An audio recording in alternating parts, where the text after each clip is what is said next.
De droite à gauche, ce Parlement ne représente que la corruption. Vous, capitalistes, vous n'avez cessé de pousser la classe ouvrière à la misère. Et vous, communistes, vous avez cessé d'exploiter cette misère voulue par les capitalistes.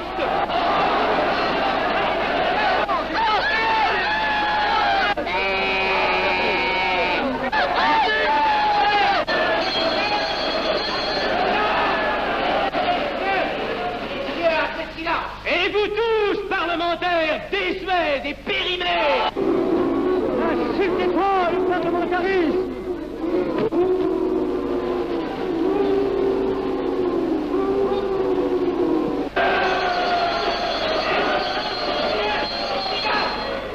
Messieurs, je vais lever la séance. Continuez, monsieur Garcet. Messieurs, je n'ai plus rien à dire.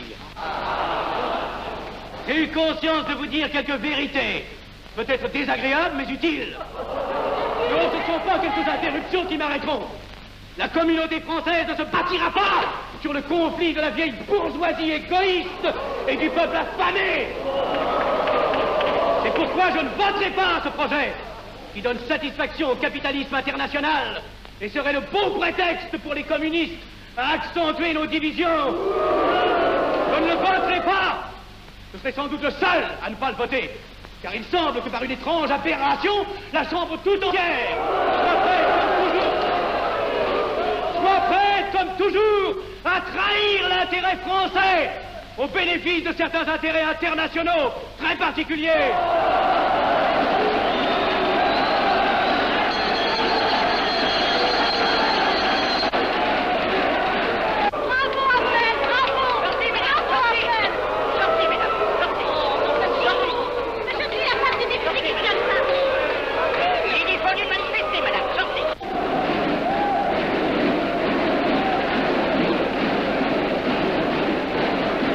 Il a du courage, ce petit Afflel.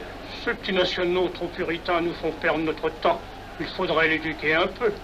De quelle loge est-il? Il n'est pas de chez nous, mon frère Dubois. Tout s'explique. Voilà un garçon intelligent qui a besoin d'une méthode et de conseils. Présentez-le donc. Il est sensible, il faudra procéder avec précaution. Envoyez-lui la rivière, il saura le persuader. J'y vais.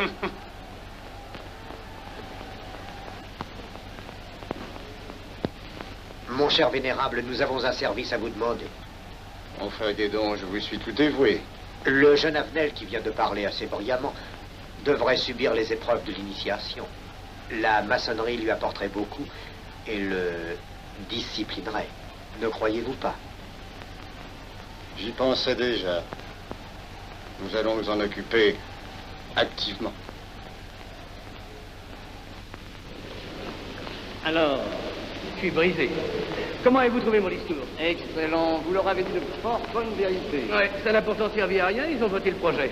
Ça ne sert jamais à rien de dire la vérité. Les gens n'aiment pas la vérité. Ils préfèrent de beaucoup les mensonges. Vous êtes cynique. Non. J'ai une certaine expérience politique, déjà ancienne. À propos, voulez-vous venir un peu avec moi? J'ai quelque chose à vous dire. Volontiers.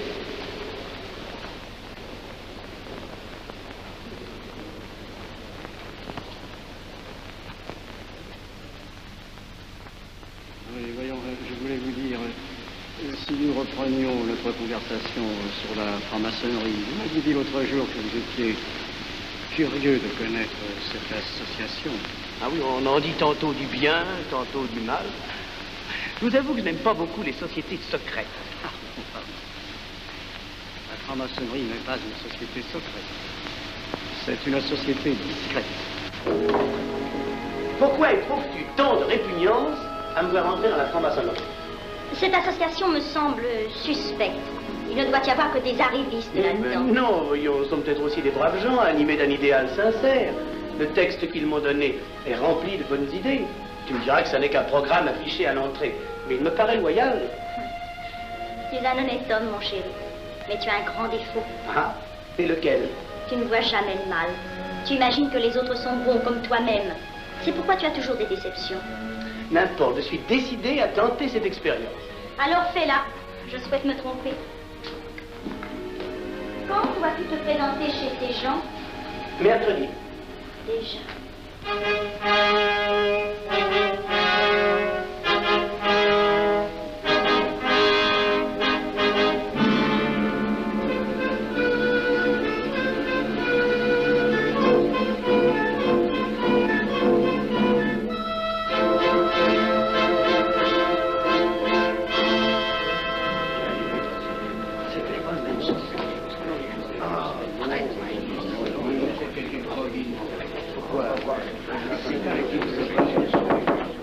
Mes frères, les travaux reprennent force et vigueur. La tenue du comité a voté l'interrogatoire du profane Avenel. Nous allons lire les rapports confidentiels de nos enquêteurs. Pierre Avenel, né en 1902 à Laval, a fait sa première communion. Oh, mon frère Valérie, je vous en prie. Mais déclare ne pas pratiquer régulièrement. A même cessé de fréquenter l'église. Très bien. Mais s'avoue spiritualiste.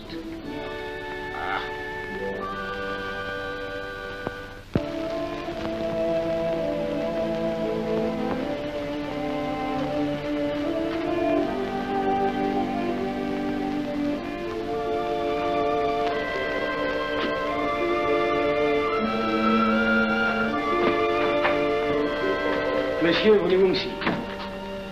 Permettez-moi de vous barrer les genoux. Mes frères, le profane Avenel, qui nous est recommandé par notre frère Gainsbourg, vice-président de la Chambre, est député. Cela ne nous impressionne pas. Nous devons surtout examiner ce qu'il pourra apporter à la franc-maçonnerie.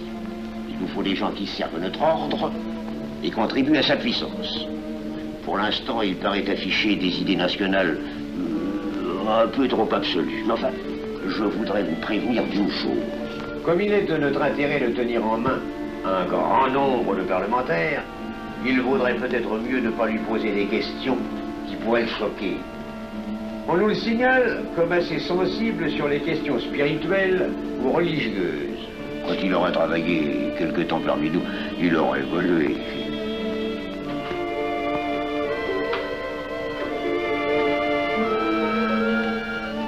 Voilà. Le silence le plus absolu, mes frères.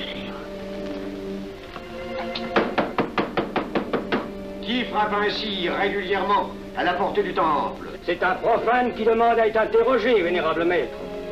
Faites entrer le profane.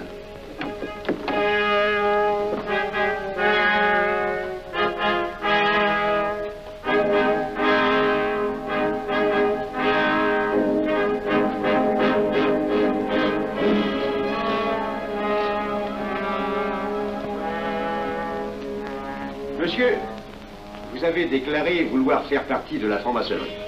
Mais nous désirons savoir qui vous êtes. Nous allons donc vous interroger sur vos sentiments, vos croyances, vos idées politiques.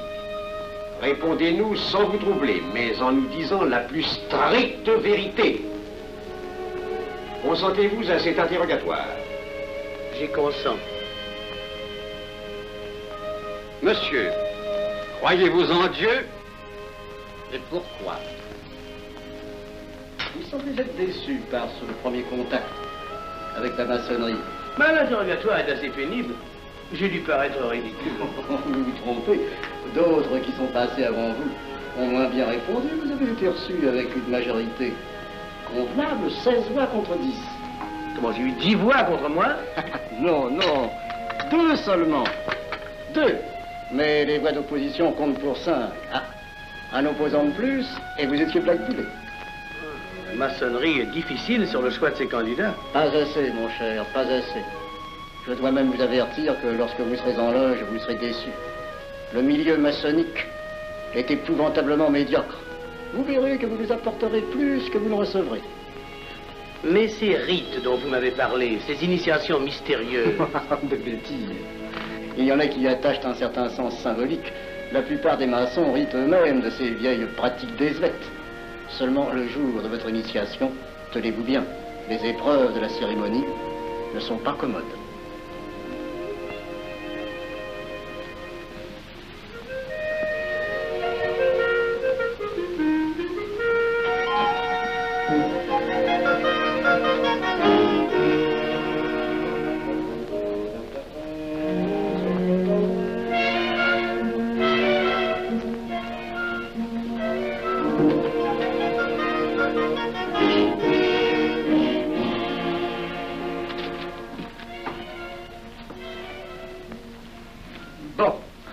Attendez à la buvette, là. On viendra vous chercher. Alors, mais c'est entendu, mon cher, je m'occupe de ton affaire. Tu peux compter sur moi. C'est très important. Mais c'est entendu. Excuse-moi, la tenue va commencer, je suis un peu en retard. Viens, viens.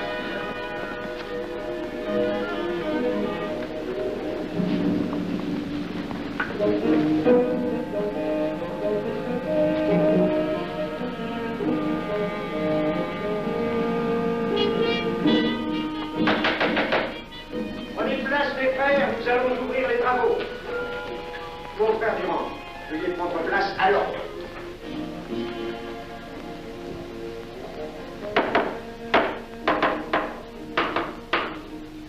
Frère premier surveillant, êtes-vous franc-maçon? Mes frères me reconnaissent comme tel, vénérable maître. Frère second surveillant, quel âge avez-vous? 3 ans, vénérable maître. Frère premier surveillant, quel est le premier devoir d'un surveillant en loge? Vénérable maître, c'est de s'assurer que le temple est couvert. Veuillez vous en faire assurer par le frère couvreur.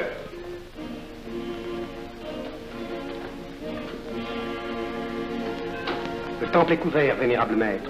Frère second surveillant, quel est le second devoir des surveillants en loge? Vénérable maître, c'est de s'assurer que tous les frères présents sont membres réguliers de la loge ou visiteurs connus. Debout, et alors, mes frères. Frère premier et second surveillant, assurez-vous que tous les frères rangés devant vos colonnes sont membres réguliers de la loge ou visiteurs connus.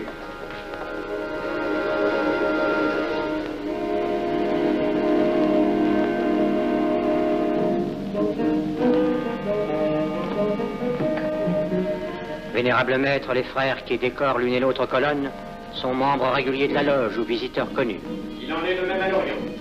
Frère premier surveillant, à quelle heure les francs-maçons opèrent-ils leurs travaux? À midi, vénérable maître. Quelle heure est-il, frère second surveillant? Il est midi, vénérable maître. Puisqu'il est l'heure du travail, frère premier et second surveillant, invitez les frères de vos colonnes à se joindre à vous et à moi pour ouvrir les travaux de la respectable loge des enfants de l'univers Orient de Paris Au grade d'apprenti, en la forme accoutumée. Au grade d'apprenti, en la forme accoutumée. À moi, mes frères, par le signe, la triple batterie et l'acclamation.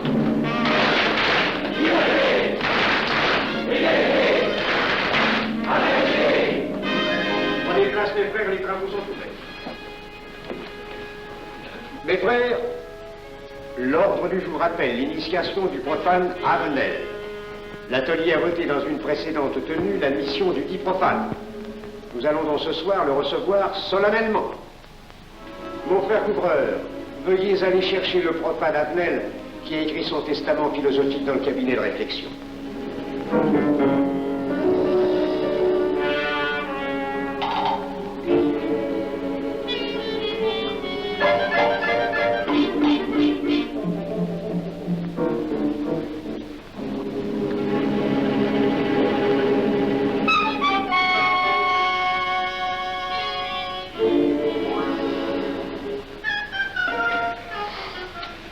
Rigolo leur truc. Monsieur, veuillez me suivre.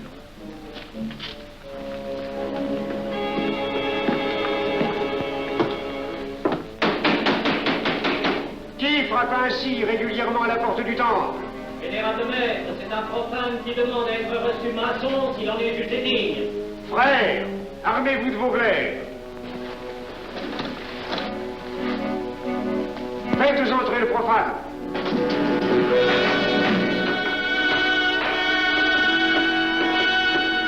Laissez-vous, monsieur.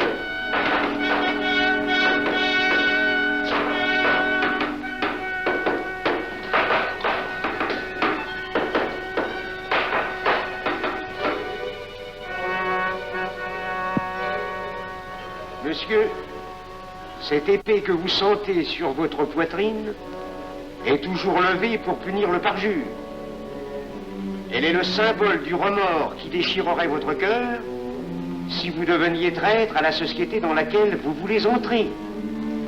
Est-ce de votre propre volonté, en pleine liberté, que vous vous présentez parmi nous?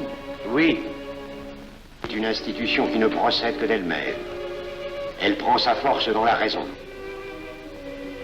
Persistez-vous toujours dans vos intentions? Êtes-vous bien déterminé à vous soumettre aux épreuves, quelles qu'elles puissent être? J'y consens. En ce cas, confiez-vous à la main qui va diriger vos pas. Mais, comme il serait imprudent de s'imposer des obligations dont on ne connaîtrait pas l'étendue, il est de la sagesse de cette respectable assemblée de vous dire quels seront vos devoirs si elle vous admet dans son sein. Le premier est un devoir absolu de secret sur tout ce que vous pourrez entendre et découvrir parmi nous, ainsi que sur tout ce que vous verrez et saurez par la suite. Je dois exiger de vous un serment prêté sur la coupe des libations. Consentez-vous à le prêter? Oui. Frère expert, faites approcher le profane. Et vous, maître des cérémonies, apportez la coupe des serments. Présentez la coupe au profane.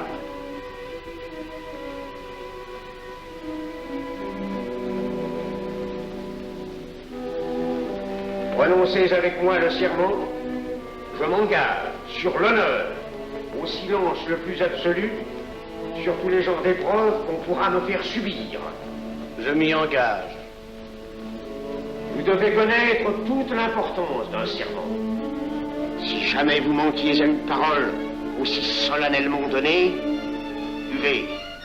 Buvez! Buvez! Que ce breuvage amer soit pour vous le symbole de l'amertume et du remords que laisserait dans votre cœur le parjure qui aurait souillé vos lèvres. Frère expert, emparez-vous du profane et faites-lui faire son premier voyage.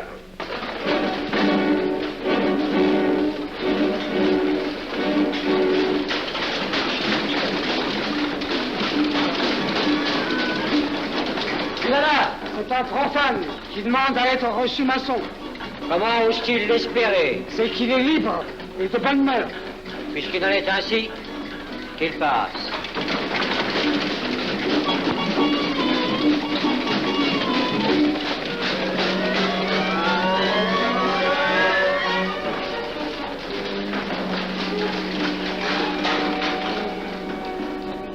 Monsieur, le voyage symbolique que vous venez de faire est l'emblème de la vie humaine. Le bruit que vous avez entendu figure les passions qui l'agitent. Les obstacles que vous avez rencontrés peignent les difficultés que l'homme éprouve et qu'il ne peut vaincre ou surmonter que grâce à l'aide qu'il trouve dans ses semblables. Frère expert, faites faire le deuxième voyage.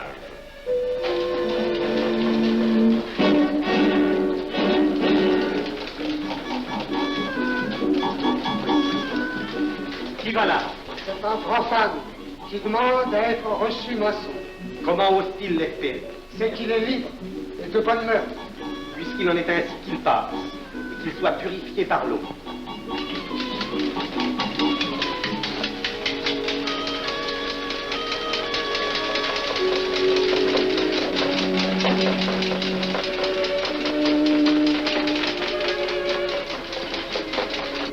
Monsieur, nous avons procédé à l'épreuve de l'eau qui représente l'épuration de votre esprit naissant à la vie maçonnique. Votre cœur doit être limpide comme l'eau pure. Frère expert, faites faire le troisième voyage.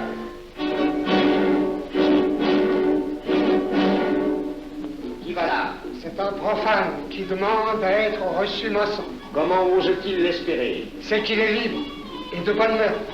Puisqu'il en est ainsi qu'il passe par les flammes.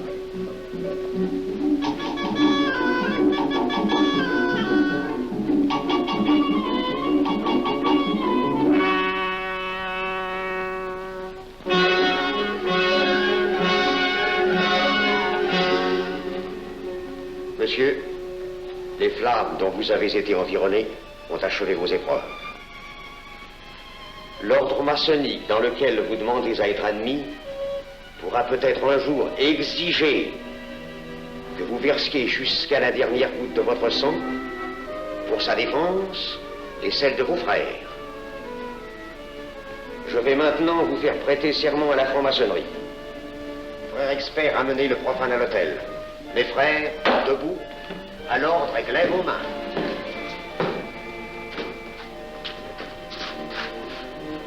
Moi, Pierre Avenel. Moi, Pierre Avenel.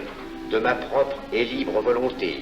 De ma propre et libre volonté. En présence de cette respectable assemblée de maçons. En présence de cette respectable assemblée de maçons. Je jure et promets solennellement. Je jure et promets solennellement. De ne jamais révéler aucun des mystères de la franc-maçonnerie qui vont m'être confiés. De ne jamais révéler aucun des mystères de la franc-maçonnerie qui vont m'être confiés. Quelle idée saugrenue ton mari a-t-il de se faire recevoir franc-maçon? Je lui ai déconseillé tant que j'ai pu, mais tu sais comme il est entêté. Il va se trouver dans un milieu d'arrivistes si médiocre. On l'a pourtant bien prévenu. Pourvu qu'il ne lui arrive rien. Il y a tant d'histoires qui courent sur le compte de ces sociétés secrètes. Ne t'inquiète pas, Pierre. Il saura se tirer d'un mauvais pas. Prudent. Pas d'assez. Monsieur, le serment que vous venez de prêter ne vous donne-t-il aucune inquiétude? Consentez-vous à le renouveler lorsque vous aurez reçu la lumière? Je le renouvellerai. Mes frères, nous allons donner la lumière aux profanes. Frère couvreur, préparez-vous à accomplir votre office.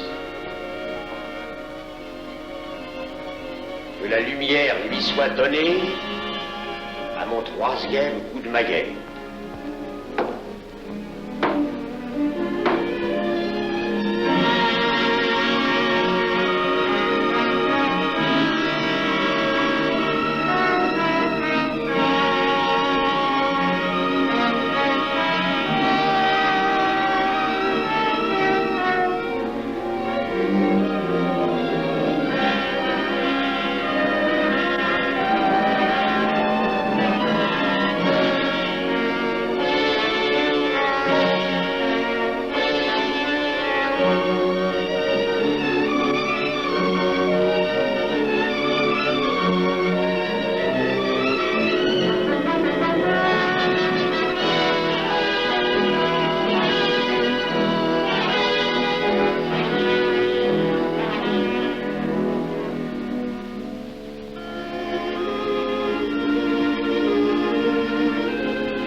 Néophyte, ces glaives que vous voyez tourner vers vous vous annoncent que tous les maçons voleront à votre secours si vous respectez et si vous observez nos lois. Mais ils vous annoncent aussi que si vous trahissez votre serment, vous n'échapperez pas à la vengeance de tous les frères répandus sur la surface du globe et qui ont juré de punir le parjure. Le jurez-vous, mes frères? Nous le jurons.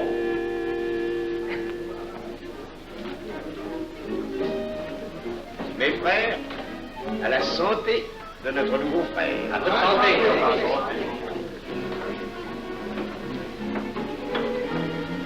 Mon très cher frère, qu'est-ce que vous pensez de cette soirée? Eh bien, c'est curieux. Cette cérémonie est très impressionnante. Mon cher frère, pourrais-je vous laisser ma carte au cas où vous auriez besoin de mes services? Je vends de tout, de la bonneterie, des chaussures, du savon à des prix invraisemblables. Tu permets, mon cher Lévi-Stein? Je t'en prie. Mon frère Avenel, nous allons bientôt vous mettre à contribution. Oui, un de nos amis de notre loge voudrait un bureau de tabac. Le Grand Orient est submergé de demandes en ce moment. Avec vous, ça ira peut-être un peu plus vite. Volontiers. Je vous remercie. Ah, dans quelque temps, je vous parlerai aussi d'une autre affaire. Depuis plusieurs années, j'ai droit à la Légion d'honneur. Je ne m'en suis jamais occupé, je n'ai pas voulu déranger vos amis pour ça. On leur demande déjà tellement de choses, n'est-ce pas? Vous m'aiderez? À votre service. Merci beaucoup. Alors, au revoir. Ah non, pas comme ça. Voyez-vous, des petits coups secs avec le pouce, là, comme ça. Pom, pom, pom. Essayez. Pom, pom, pom. Et ben voilà. Avec ce signal-là, on ouvre toutes les portes.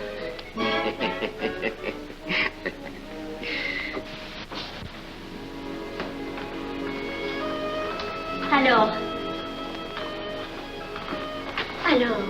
content? Bon. Tu as l'air contrarié. Oh non. Déjà déçu? Pas encore. Tu me raconteras la séance. Ah, j'ai juré de ne rien dire. Même à moi? Écoute, c'était pas ridicule. C'était étrange.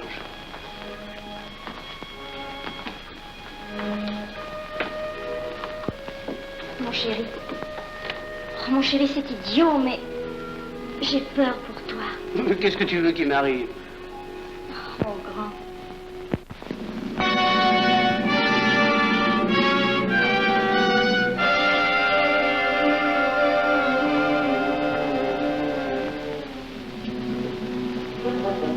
Mon très cher frère Avenel, vous êtes député. J'ai un service à vous demander. Tous les détails sur la filousterie. Mon très cher frère, si vous pouviez m'obtenir cette place, vous me feriez plaisir. Mon cher, donnez donc un coup de téléphone au préfet, qu'il m'ôte cette contravention.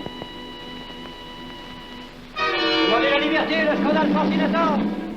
Mon très cher frère Avenel, j'ai besoin d'un bon témoin de moralité dans un procès. C'est un de nos frères qui passe en correctionnel. Il est bien un peu coupable, mais avec un peu d'appui. Et pour manifester cette solidarité maçonnique, je suis sûr que vous voudrez bien vivre. L'arrestation du banquier Charles Lévy. Le crime des banques coopératives. Un nouveau scandale financier. Il faut l'exclure, c'est une fripouille. Oui, évidemment, c'est une fripouille, mais puisque personne ne le sait, nous pouvons le garder parmi nous. Non! Mais je comprends très bien vos réactions, mon cher Avenel. Mais, tenez, je vais vous citer un exemple. J'ai vécu pendant 20 ans en maçonnerie avec un frère que je considérais comme un escroc. Ben, je n'ai rien dit, parce que c'était un excellent maçon. Nous ne sommes pas du même avis.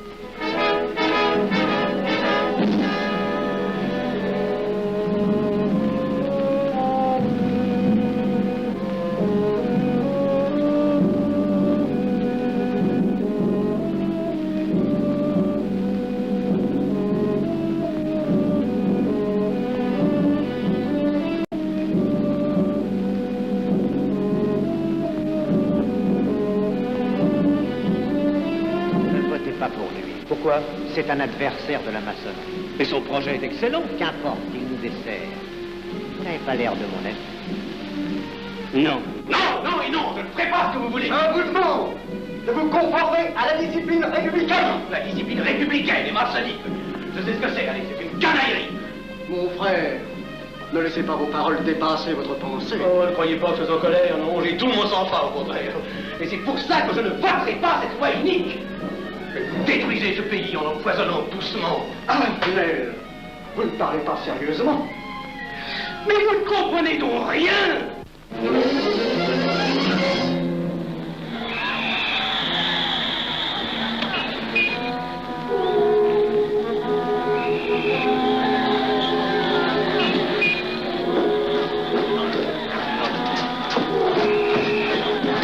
Que se passe-t-il? Regardez. Mais calmez-vous, mon vieux. Ce n'est rien. Rien.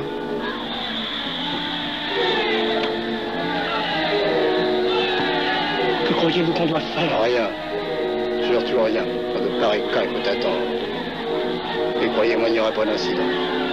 Tous ces gens vont rentrer se coucher. Ils sont fatigués d'avoir crié.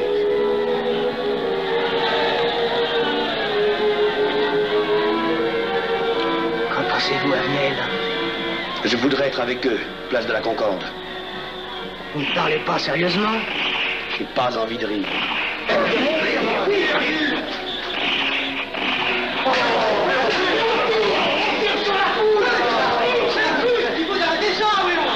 Mais surtout, faut arrêter ça.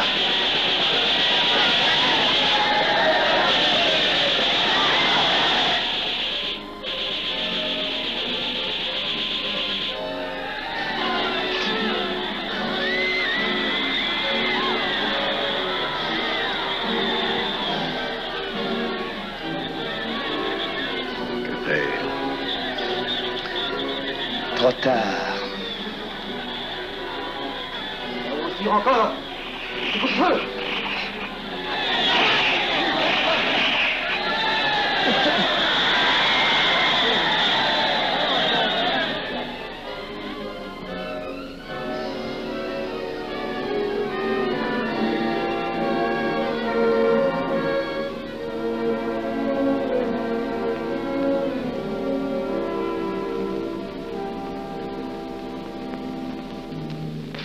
Messieurs, nous avons établi définitivement la liste des membres de la commission d'enquête. Tout le monde est bien d'accord pour la soumettre au vote de la Chambre.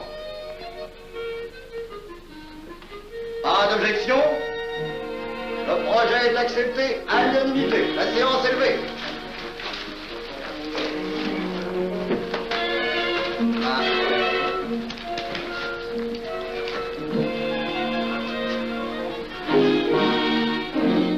Que ça va marcher? Je ne prévois pas d'opposition. Si cela est ainsi, nous risquons de nous en tirer. Je le crois sincèrement. Nos frères députés nous attendent dans un salon voisin. Ils sont impatients de vous entendre. Bah allons-y. Avnel. À propos, cher ami, je vous ai mis d'office dans la commission d'enquête. Moi, pourquoi? C'est indispensable. J'ai besoin de vous. Venez avec nous. Vos amis nous attendent.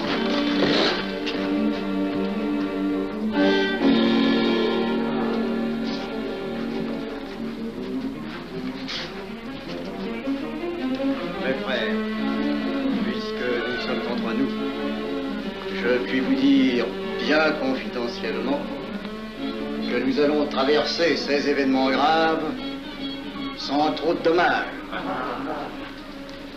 La commission vient d'accepter tout à l'heure les listes que nous avons proposées pour la commission d'enquête. Beaucoup de nos adversaires en font partie, mais dans l'ensemble, les maçons sont encore en majorité. Rassurez-vous donc, ni la République ni la maçonnerie ne sont perdues. Elles ont traversé une crise grave. Elles sortiront renforcées de cette épreuve. Merci.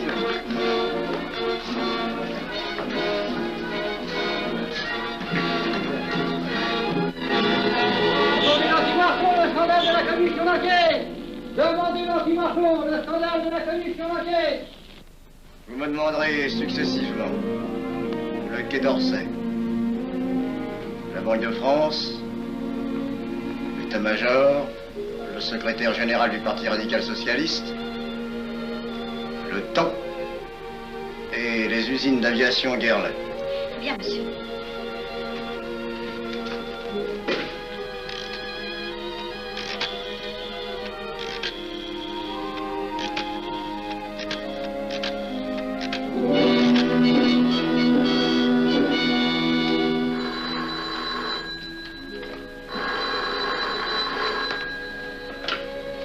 Allô, le chef de cabinet du ministre. Allô? Mais oui, passez-le-moi. Lui-même, à vos ordres, mon très cher ami. Je ne peux rien vous dire par téléphone. Il pleut. Vous me comprenez? À merveille. Alertez tous nos amis à l'étranger. Qu'en aucun cas, on ne parle de nous. Silence. Compris. Allô, ici Général Maisonnat. À vos ordres, mon cher Larivière. Je compte sur vous, mon cher général, pour que l'armée ne varie pas politiquement. Elle doit rester divisée, avant tout. Ne craignez rien, j'ai déjà procédé à des changements importants. Tous les officiers suspects d'être contre nous ont été éloignés de Paris et séparés les uns des autres. Mes frères, il est indispensable de franchir cette mauvaise passe. Il ne faut pas trop de mouvement de bourse. N'est-ce pas, mon frère sous-gouverneur? Nous maintiendrons la monnaie. La presse de droite doit essayer d'attaquer la presse de gauche. Pendant quelque temps. Pour donner le change. C'est entendu.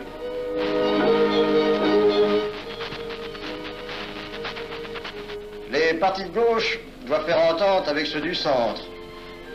Et ceux de l'extrême gauche. De la sorte, nous contrôlons le peuple. Bloc populaire. Mieux. Front populaire. Bien. Quant à vous, mon cher Garlet, j'ai reçu ce matin une communication de l'étranger. On nous demande d'envoyer immédiatement du matériel d'aviation en Espagne.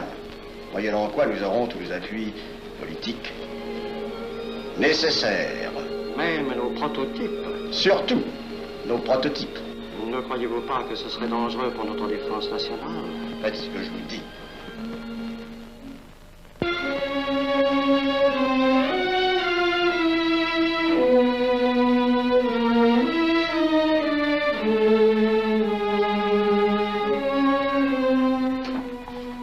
Monsieur Avenel, faites entrer. Ah, bonjour, cher ami.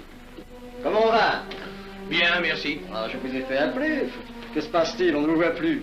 Vous le boudez? Oh non. Cigarette. Non, merci. Dites-moi, pourquoi avez-vous refusé de faire partie de la commission d'enquête? Oh, j'ai beaucoup de travail en ce moment et je fais déjà partie d'autres commissions. Avenel, répondez-moi franchement. Ce n'est pas parce que nous avons eu l'autre jour une petite discussion bien fraternelle? Eh bien, justement, si. Je voudrais vous parler de la franc-maçonnerie. Ah, mais bien, voyons, mais bien entendu. Asseyez-vous. Ah. Alors? Ah. Je vous écoute. Eh bien, voilà, vous avez été mon présentateur, je vous dois une explication. Je suis décidé à déposer ma démission. Vous avez l'air d'avoir été déçu par la maçonnerie. Oh, pire, choqué. Pourquoi? Mais confessez-vous, mon vieux.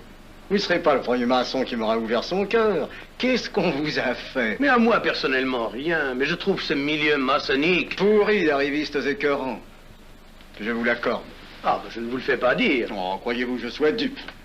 Ben, alors je ne comprends pas. Tant de vertus affichées sur le programme à la porte. Tant de mystères à l'intérieur pour ne cacher que ces petites combines, ces appétits de comitards.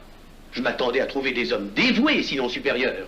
Au lieu de ça, je n'ai rencontré que des quémandeurs de bureaux de tabac ou de décoration.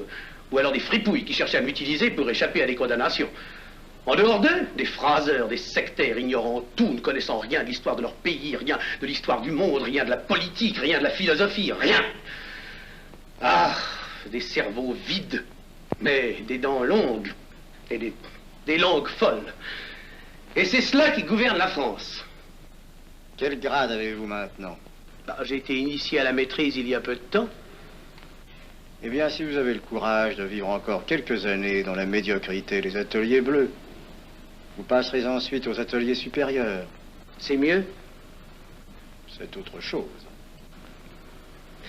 Voyons, vous êtes 33e, n'est-ce pas? C'est le grade le plus haut dans la maçonnerie. Mon petit Avenel, je vais vous révéler, quoique je ne le doive pas, ces fameux secrets maçonniques dont on fait tant de mystères. En maçonnerie, on cache tout aux petites gens. En bas, vous ne savez rien. En haut, vous commencez à voir un peu plus clair dans le jeu mondial. Moi-même, je ne suis pas totalement éclairé sur les intentions des dirigeants de notre ordre. Et quand je dis dirigeants, je me trompe. Il n'y a pas de chef chez nous. Il n'y a que des exécutants. Je suis un pion sur un échiquier, j'accomplis une fonction. Je reçois des messages. J'obéis. Je transmets. J'agis. Mais qui dirige? Personne. C'est beaucoup plus compliqué et simple en même temps qu'on ne pense. Qu'est-ce que la maçonnerie? Des groupes d'hommes qui se sont réunis aux quatre coins de l'univers pour enserrer le monde dans un réseau aux mailles infranchissables. Nous sommes 50 000 en France, 500 000 en Angleterre, 3 millions en Amérique, c'est peu. Mais c'est énorme, parce que nous formons un bloc uni d'une seule volonté. Nous rayonnons partout, nous commandons partout. Ici, 300 parlementaires sont francs-maçons. En Angleterre, le roi fait partie de notre ordre. Aux États-Unis, le président est 32e. Il n'y a pas un pays où nous n'ayons nos appuis secrets, nos hommes, nos banques, nos groupes dévoués. Et ceci n'est rien. Je ne vous montre là de la maçonnerie que la puissance physique. Il y a peut-être autre chose. Mais quoi? Une doctrine supérieure. Une antique expérience des forces du monde qui nous permet de pousser les peuples tantôt vers la vie, tantôt vers la mort, quand il le faut. La mort? Je croyais la maçonnerie attachée à la paix. À une certaine paix. Notre paix. Sinon,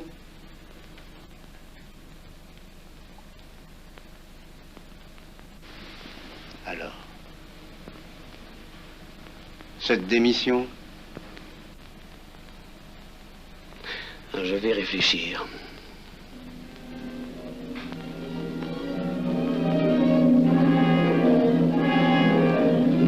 Alors, il n'y a qu'une solution, la guerre. Pour réussir à déclencher la guerre, la maçonnerie a besoin de tous ses hommes. Sur combien de voix pouvons-nous compter à la Chambre? Nos frères parlementaires sont à peu près tous sûrs. Sauf un, que j'oserais nommer, car il fait partie de notre loge. Dis donc? Avenel. Il tient des propos contre le Grand Orient et qu'il accuse de vouloir déclarer la guerre à l'Europe. Je n'ai jamais eu confiance en ce type-là. C'est une faute de l'avoir laissé entrer ici. Nous pouvons encore leur amener de meilleurs sentiments. D'autres que vous réussissiez. Qui sait? Nous avons peut-être les moyens pour ça.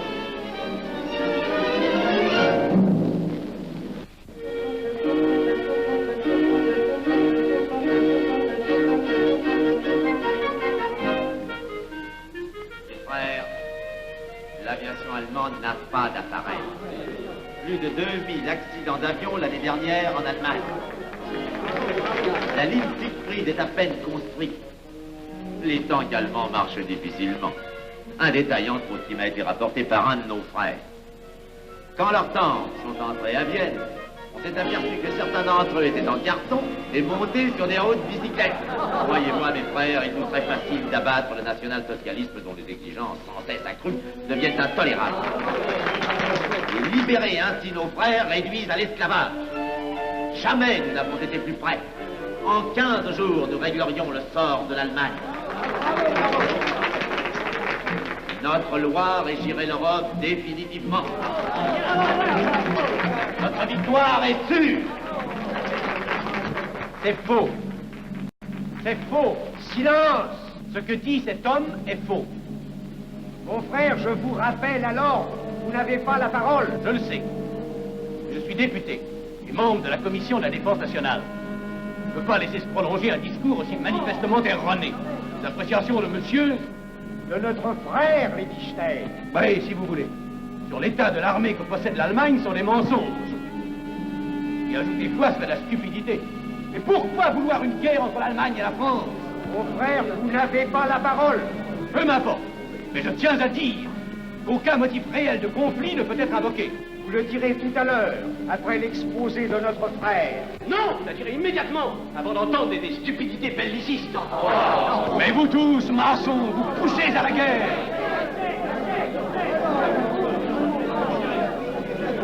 Pour que ce pays soit gouverné par vos lois, par les Juifs et la maçonnerie surtout. Le peuple français ne se battra pas pour défendre une idéologie fumeuse, un régime ignoble, une république pourrie. Mon frère Avenel, je vous prie de couvrir le temple.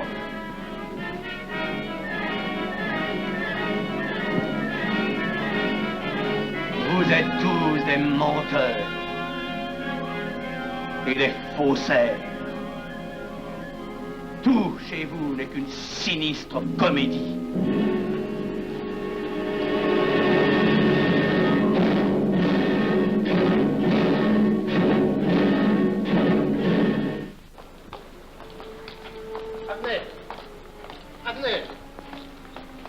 Avenel, excusez-moi, comme vous, j'habite Neuilly, c'est pourquoi je me permets de vous rejoindre. Oui, vous avez fort bien fait, monsieur. J'étais près de vous à la tenue.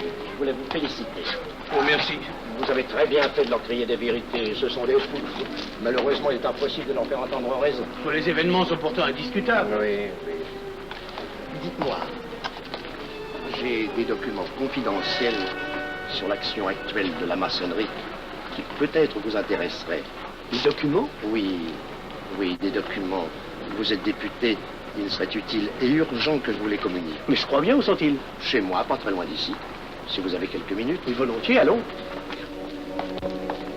Alors, qu'est-ce qu'on décide? Pétard ou couteau? Le couteau, ça fait moins de bruit.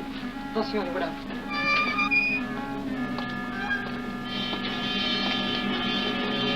Un instant, je vais voir si...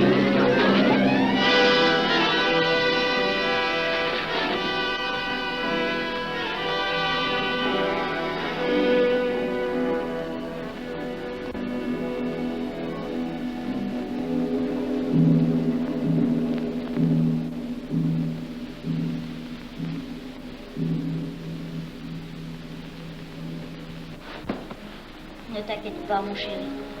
Tu guériras vite. Le docteur a dit maintenant que tu étais sauvé, à condition d'être sage.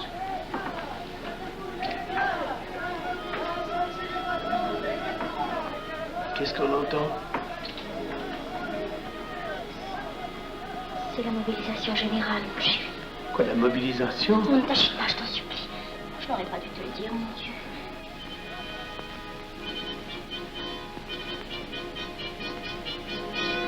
T'en fais pas, mon chéri. Tu reviendras vite.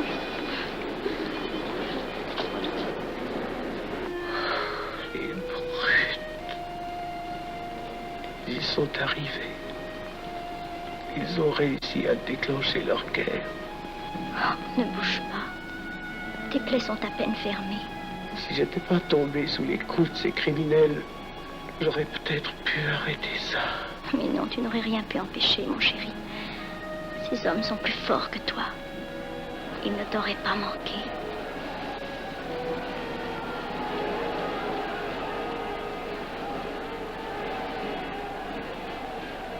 Qu'est-ce que c'est?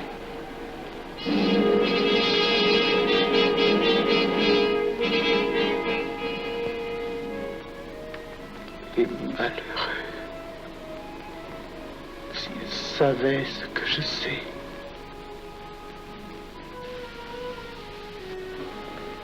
Mes frères, nous pouvons affirmer en toute sérénité que la franc-maçonnerie universelle a présentement atteint son but. Cette guerre qui est la nôtre est déclarée. Elle doit aboutir au triomphe de notre ordre. Il importe que le monde soit définitivement gouverné selon nos méthodes et par nos idées. Debout et alors. Frère premier surveillant, à quelle heure ferme-t-on les travaux? À minuit, vénérable maître. Quelle heure est-il, frère second surveillant? Minuit, vénérable maître. Puisqu'il est minuit et que nous avons accompli notre œuvre, je déclare les travaux clos. Allons, Maillet. Retirons-nous en paix, mes frères, sous la loi du sang.